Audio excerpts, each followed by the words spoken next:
Hello, my name is Karen Bjork, and I'm from Virginia Commonwealth University, and I am presenting today with Annie Johnson from the University of Delaware and Johanna Meetz from Ohio, from the Ohio State University. We are focusing on our work examining the labor structures behind library published open access journals in the United States.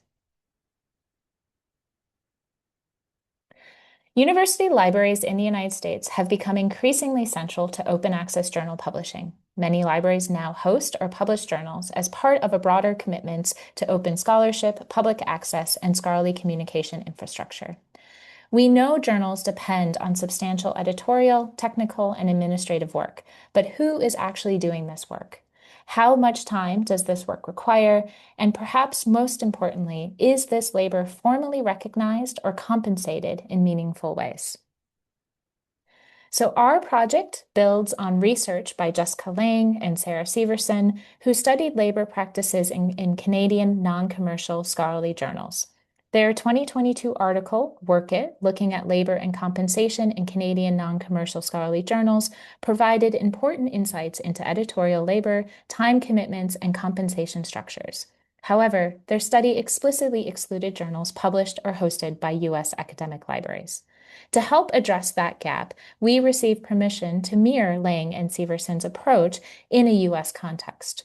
Using a comparable survey framework allows us to begin to identify similarities and differences between the Canadian and U.S. landscapes and to build locally usable evidence for library publishers.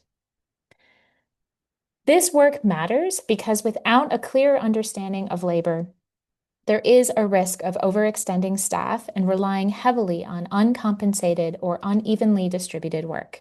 At the same time, labor data can help libraries make informed decisions about staffing, service models, funding, and sustainability.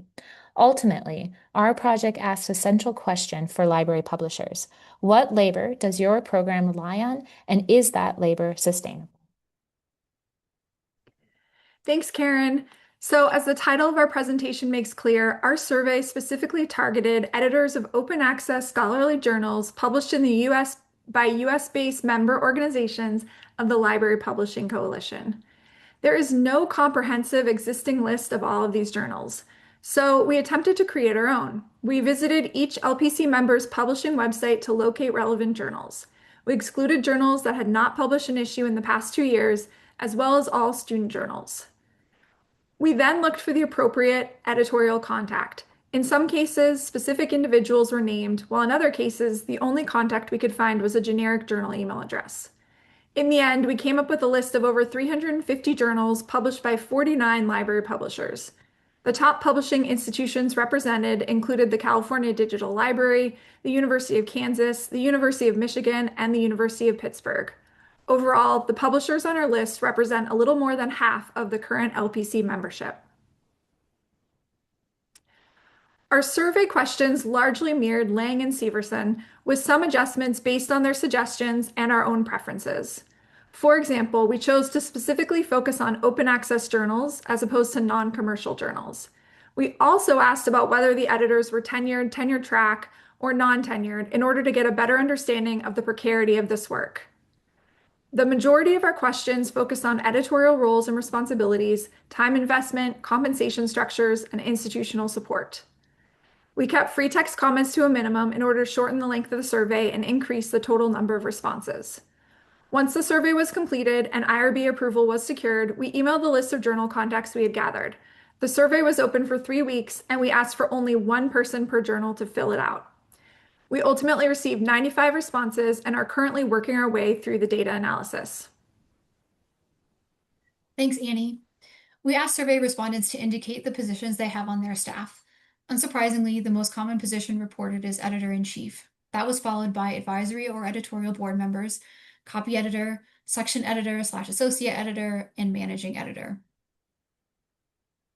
We also asked the survey respondents to identify which position at their journals is responsible for various tasks associated with the journal, including communication between authors and reviewers, typesetting, promoting the journal, and updating the website. The majority of the journals reported that their editor-in-chief was the person responsible for all of the tasks we asked about. The one exception was copy editing, which was mostly performed by a copy editor. Some journals also reported that tasks that require specific skills like typesetting or updating the website were completed by layout editors or webmasters. But the big takeaway here is just how much of the labor is being done by one person, the editor-in-chief. About 53% of respondents reported that they are not compensated monetarily for their work on their journals. Of those that do receive monetary compensation, editors-in-chief report the highest amount, ranging from $5,000 per year to about $13,000 per year. Some staff, like copy editors, are paid hourly or paid a set amount per manuscript or per journal issue. Some respondents specifically noted that students perform work on their journals and their rates of pay were generally lower. Our survey ended with a free text box where respondents could add anything else they felt was important. Their comments highlight their commitment to the Diamond open access model, their concerns about its sustainability, and the lack of credit received for their service. For example, this respondent notes, "My journal is practically fully run by two editor-in-chiefs who do almost all the labor and get no compensation. It is a form of service that I personally find very rewarding, but not many people would be able to take on this job, so I worry about the sustainability of the model. But we are committed to keeping the journal fully open access, no fees, and this seems like the only way." Another respondent added that the amount of credit the editorial board and I get from our institutions for contributing to scholarly access is a fraction of the effort we put into publishing the journal. Thanks for your time today. Please contact us if you have any questions, and if you'd like to know more, please keep an eye out for our article that we plan to publish that will discuss our findings in more depth.